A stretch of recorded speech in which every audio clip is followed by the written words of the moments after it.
Nous remercions tous les citoyennes et citoyens d'être venus nombreuses et nombreux.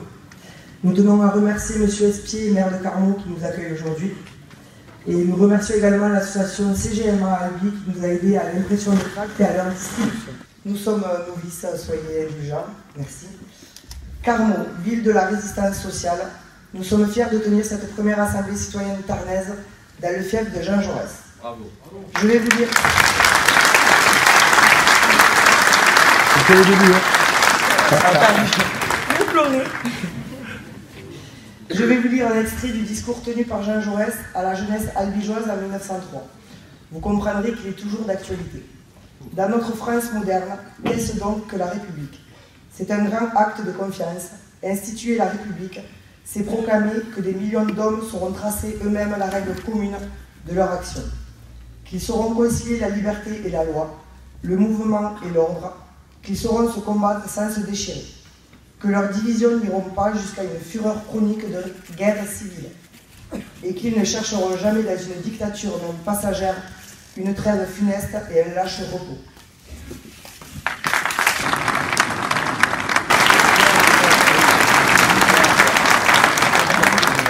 Le mouvement des Gilets jaunes a surgi dans la France quand les taxes inégalitaires ont frappé les gens pour compenser l'impôt que les riches ne payaient plus. Il s'est installé dans la durée, la détermination, la mobilisation est toujours aussi forte. Pour nombre d'entre nous, actifs et soutiens, il apparaît aujourd'hui nécessaire de structurer le mouvement. Pour ce faire, la voix, l'opinion de chaque citoyen est recherchée car primordiale. Nous avons donc initié cette première assemblée afin de permettre la consultation publique et non un petit comité et chercher des pistes, échanger ensemble, débattre et quand le temps sera venu, décider de l'orientation à prendre pour le mouvement. Nous avons invité divers intervenants qui se présenteront et exposeront leur avis, expérience sur les deux principales orientations qui ressortent souvent chez les Gilets jaunes. Certains expriment le souhait de créer une délégation dont la mission serait de mettre en place une coordination départementale du mouvement. Ils espèrent une organisation plus efficace de nos actions. D'autres préfèrent que le mouvement ait des porte-paroles élus et entrent en campagne pour que les groupes élisent ces porte-paroles. Il faudra alors évoquer la possibilité de leur révocation si d'aventure leur décision ne convenait plus. Peut-être existe-t-il d'autres voies. Les interventions que vous ferez nous éclaireront tous. À la suite de chaque intervention, un débat libre sera instauré dans le respect des individus, dans la tolérance des avis contradictoires. Nous demandons à chaque intervenant de ne pas dépasser la minute afin que tous puissent s'exprimer. Un compte rendu de cette réunion sera envoyé à toutes les personnes qui le souhaitent et en inscrivant leur adresse mail ou leur compte Facebook sur la table qu'il y a dans l'entrée. Un groupe Facebook sera créé sous l'appellation CGJ81, qui veut dire donc Citoyens Gilets jaunes du Tarn. Le débat pourra s'y poursuivre dans un temps raisonnable pour laisser à chacun le délai nécessaire à sa réflexion. Un vote sera alors organisé dans la première quinzaine de janvier. Le Tarn doit pouvoir se positionner, par la voix des citoyens, sur l'orientation à prendre pour le mouvement des Gilets jaunes. Nous vous souhaitons une belle assemblée constructive qui concrétisera une démocratie participative.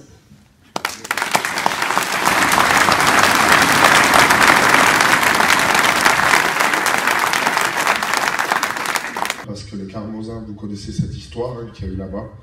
À mes yeux, c'est quelque chose qui ne tombera pas. On l'appelle le Fort Hermet, c'est pas pour rien chez nous. C'est parce qu'il est chargé d'émotions, de combats et d'histoire. Et juste voir cette statue devant la salle ce matin, salle que je ne connaissais pas, mais juste cette petite statue, elle résume tout.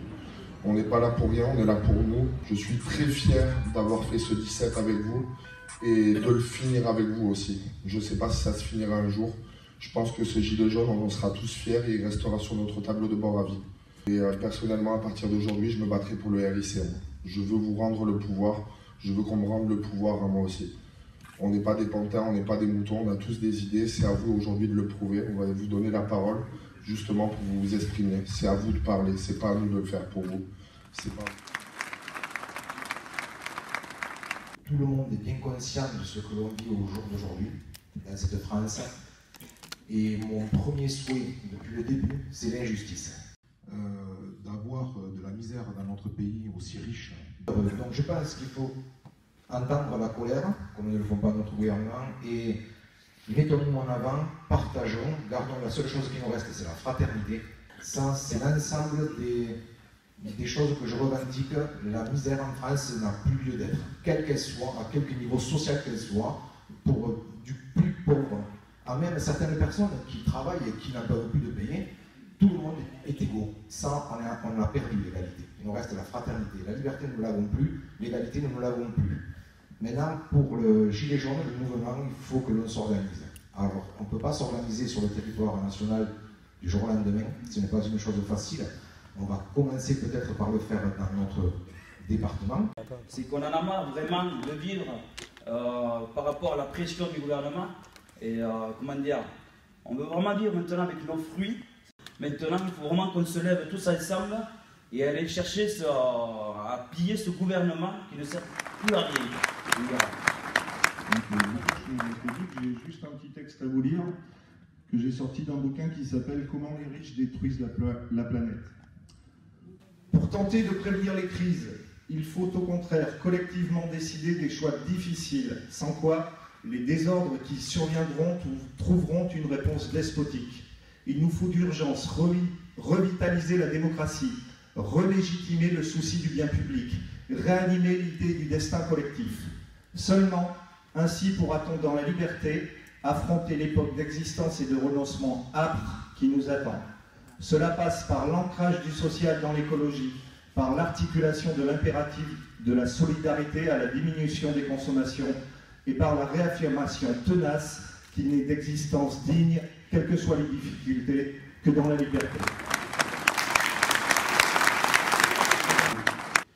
Ce que nous avons vécu est unique, et je crois que plus jamais, le visage de la France ne sera comme avant. Je suis choqué lorsque la colère et le mécontentement sont uniquement traduits par de la pure répression, de l'abus de pouvoir, le déni de solidarité. Tout comme j'ai pu être choqué par la violence de certains gilets jaunes, même si je comprends en partie les souffrances des uns et des autres. En tant que Français, nous sommes héritiers des droits de l'homme, et je crois que nous avons des devoirs aujourd'hui, avec une mission bien plus grande encore. Nous pouvons devenir exemplaires pour d'autres pays sur le partage des richesses, sur une meilleure répartition des taxes, sur une autorité plus juste, plus équilibrée. Si je suis ici, que je donne de mon temps bénévolement, c'est pour mes enfants, pour nos anciens, pour donner un sens, une structure à ce mouvement. Pour ma part, je suis complètement apolitique pour l'établissement du RIC, l'équilibre des taxes et un état de droit légal pour tous. Mes préférences vont pour une délégation plutôt que pour des porte-paroles ou des représentants. Merci pour toute votre attention et vive la France.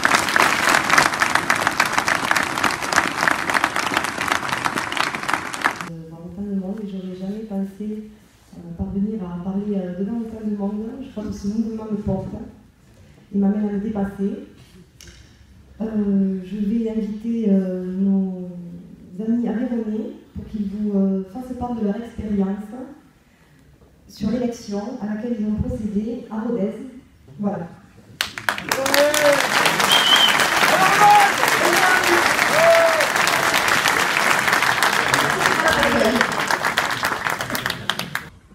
On a eu la visite de Nabil qui est venu nous voir le jour de l'élection de nos porte-paroles. Il nous a invités et nous sommes vraiment très heureux d'être parmi vous aujourd'hui. On a décidé tous ensemble de structurer un petit peu le mouvement pour qu'on puisse avoir des coordinateurs. Alors ça reste horizontal, il n'y a pas de chef, on prend toutes les décisions ensemble, à chaque fois. Les candidats sont venus s'inscrire sur un tableau qui était dans notre QG. Nous avons prévu 3 jours. 3 jours où chacun pouvait venir candidater. La plupart de ceux qui se sont inscrits, c'est des gens qui étaient là quotidiennement quasiment, qui étaient quand même assez connus. Donc effectivement, on n'a pas fait de campagne par rapport à ça, parce qu'on ne fait pas de politique, donc on n'est pas parti sur une campagne. Mais les gens pouvaient venir et discuter et échanger avec ces personnes-là. Ensuite, 3 jours pour le vote. Donc, une urne, bien sûr, un papier où les gens écrivaient nom, prénom, signature, la date, le petit papier dans l'urne, 3 jours comme ça, et ensuite l'élection. Voilà, donc nous avons eu notre porte-parole. Voilà, nous avons aussi mis en place très tôt lors du mouvement un questionnaire qui a circulé auprès des Ruténois, parce qu'il était important pour nous d'avoir leur avis, en fait, pour savoir quelles étaient les souffrances de chacun concrètement, pour pouvoir mieux les représenter, en tout cas ceux qui ne peuvent pas nous rejoindre, parce qu'il y a des personnes qui sont très âgées, des personnes qui sont handicapées. On a eu énormément de soutien, mais il est important pour nous de savoir vraiment, concrètement, ce qu'il en retournait. Donc, quand on a récupéré une grande partie de ces questionnaires, on était à 1200 à peu près, il y a eu une réunion et qui a permis de décortiquer, et il en est ressorti un projet avec plusieurs items. On le laissera à votre disposition pour que vous puissiez l'étudier, parce que je ne peux pas vous le lire ni vous le dire maintenant, c'est vraiment long. Si on défend le RIC très profondément, pour nous, ce n'est pas forcément que la solution, mais c'est l'outil indispensable pour arriver à nos fins. Un des outils, en tout cas, à notre fin. On espère que le mouvement va continuer jusqu'au bout. On espère fédérer un maximum. C'est encore récent pour nous, c'est encore nouveau, ça ne fait pas très longtemps. Donc on fait de notre mieux et on s'organise un petit peu mieux chaque jour, en fait. Voilà.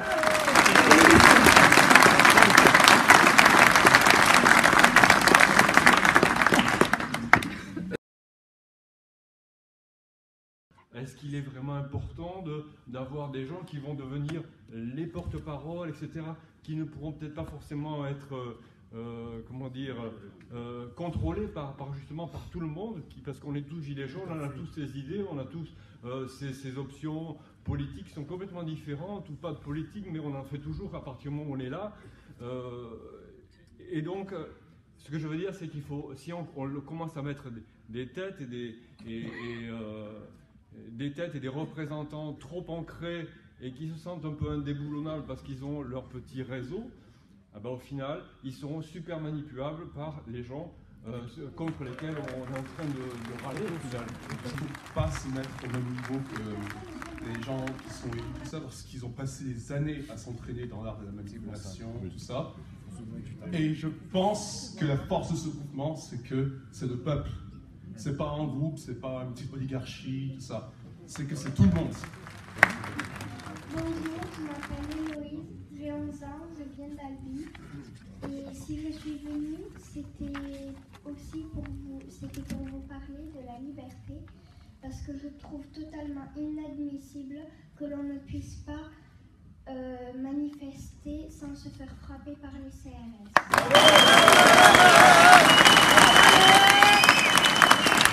La représentation est importante.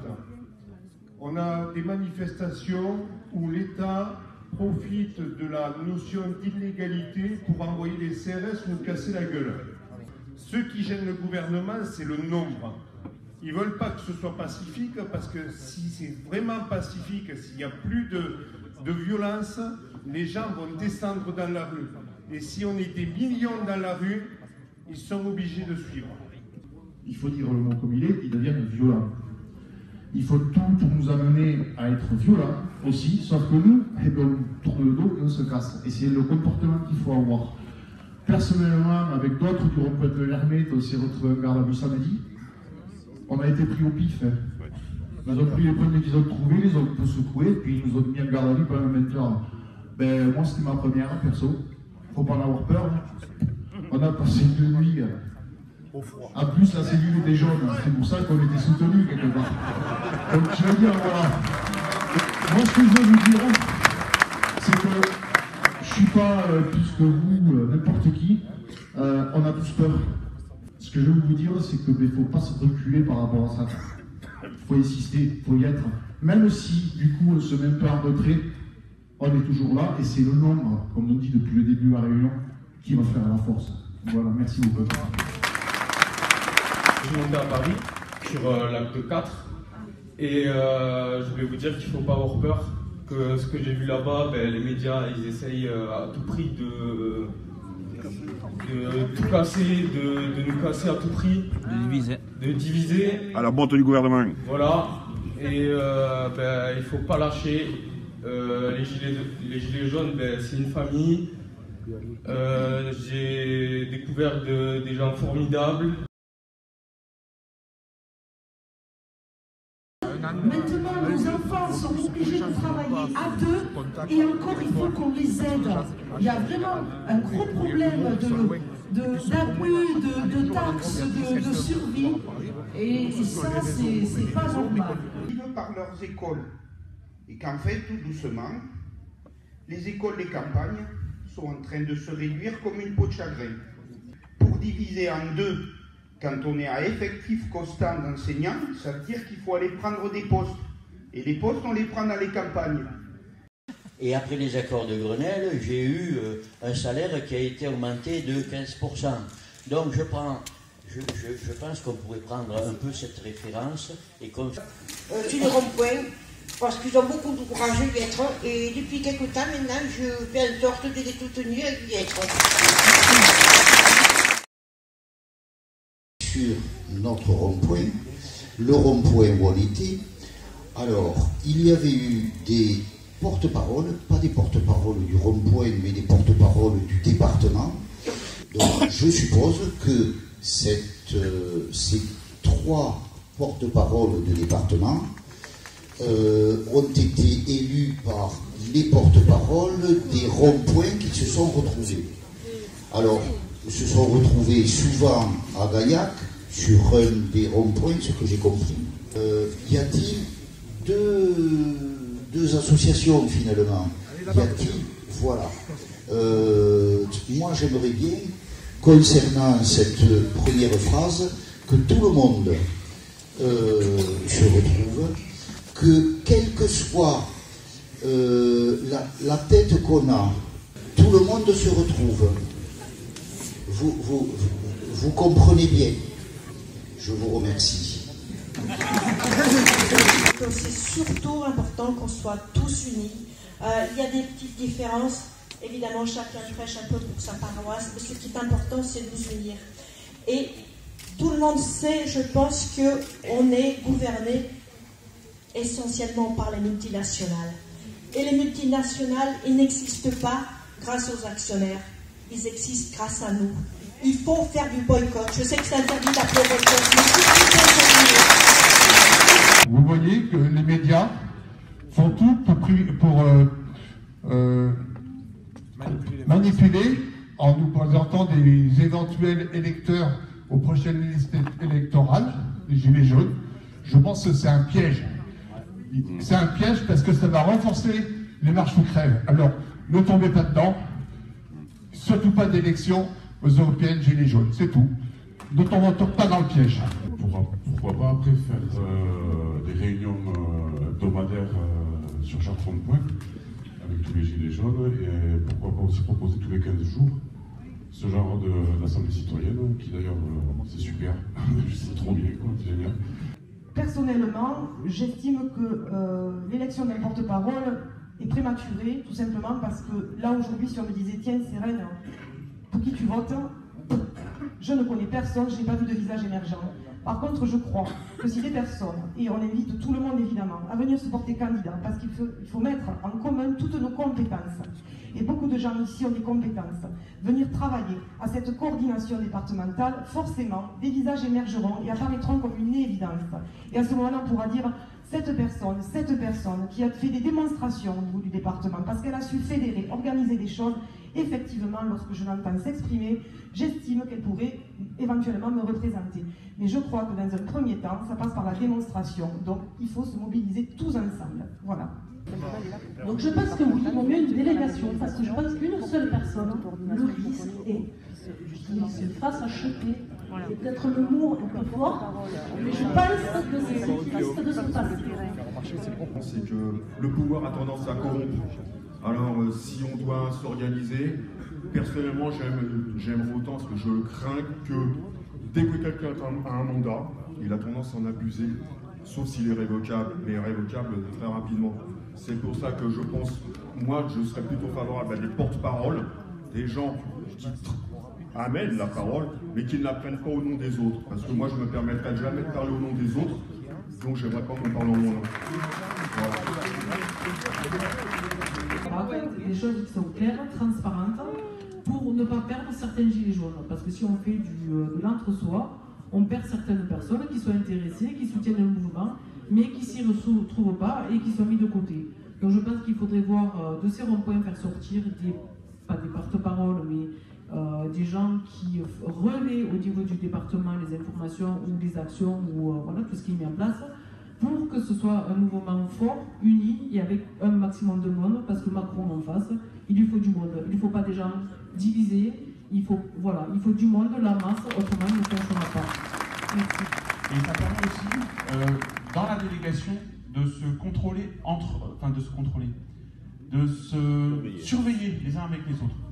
Après on dit un seul porte-parole, on dit ça va plus vite, mais bon voilà, il y en a qui disent ça, je fais que dire transmettre, moi je suis pas pour ça. 3 porte-paroles, bon voilà. Mais il y a aussi le mouvement des Gilets jaunes, il ne faut pas oublier une chose, il y en a qui ont voté rien du tout, mais rien. C'est-à-dire qu'on ne fait même pas de délégation, on ne fait même pas de porte-parole et on continue. Voilà, il y a aussi cette possibilité-là. Donc voilà. Mais moi je serais pour, avant de continuer, parce que je sais qu'il y en a qui partent, de voir si on ne peut pas faire un mini-vote pour voir un sondage, pour voir la tendance. Alors soit il y en a qui s'assoient ou lèvent le doigt, je ne sais pas comment c'est. La main. La main.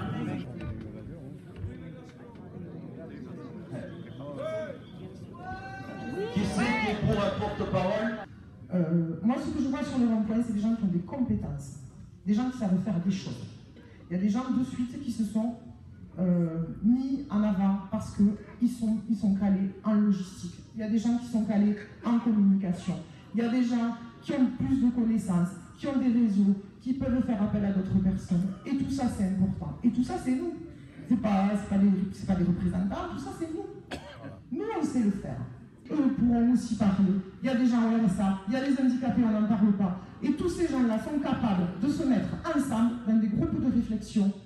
Et ces groupes de réflexion, forcément, vont amener nos revendications.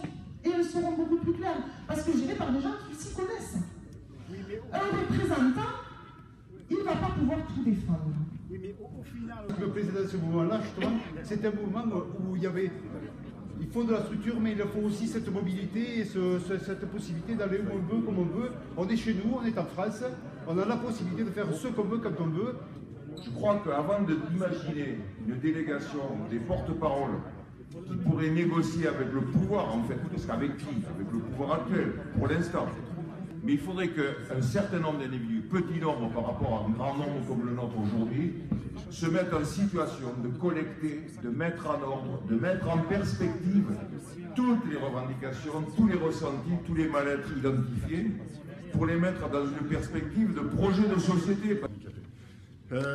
J'ai entendu des super idées, dont celle de réunir, de réunir des représentants par groupe et qui connaissent leur sujet, genre handicapés, chômeurs, les gens RSA, SDF, les gens qui travaillent, les gens qui touchent pas grand-chose, enfin, toutes les catégories qui sont représentées ici, et qui est à chaque fois un groupe de travail, et les gens qui travaillent sur un sujet qu'ils connaissent, et après il y a un représentant, comme ils ont travaillé le sujet, il a les définitions de tous les autres, et là il n'y a pas un représentant, mais plein de représentants, et ils reçoivent tout le monde, et c'est pas négociable, et en plus c'est enregistrable. Oui. Hein? Oui. On enregistre tout. L'Association des maires ruraux de France qui normalement a demandé à tous les maires des communes à mettre en place des cahiers de doléances et aussi des ordinateurs justement pour ces personnes-là qui n'ont pas internet et d'accès au réseau pour que ce soit aller s'informer, aller voter, aller regarder même les sites ou les groupes. Voilà. Donc ça aussi, il faut qu'il y ait un lien autre que les ronds-points et après, en fonction de vos communes, allez solliciter vos maires. Voilà. Ça aussi, c'est important. Pour ceux qui se sentent incapables d'avoir l'information, nous avons mis en place des mails et des numéros de téléphone que vous pouvez nous laisser si vous voulez. On peut se servir d'un téléphone et centraliser avec un seul message, vous serez au courant de tout. On peut vous donner des comptes rendus, on peut tout vous donner. Du moment que vous en avez l'envie, c'est tout. Les guerres d'ego sur les ronds-points, les incivilités, réunissons-nous, on a besoin de tout le monde, de tous les mouvements, je pense, tous ensemble, c'est donc le nouveau bébé qui va naître, et c'est comme ça qu'on va porter en fait la parole de tous. Donc voilà le mot de la fin. Nous pouvons dire que cette assemblée est une belle démonstration du dialogue entre citoyens. Merci d'être venus aussi nombreux et d'avoir répondu à notre appel pour venir vous exprimer. N'hésitez pas à visiter notre groupe Facebook CGJ81 ou à vous rapprocher des ronds-points pour connaître les retours sur cette assemblée. Également dans vos mairies, des cahiers de doléances sont à votre disposition et on espère des ordinateurs pour ceux qui n'en ont pas.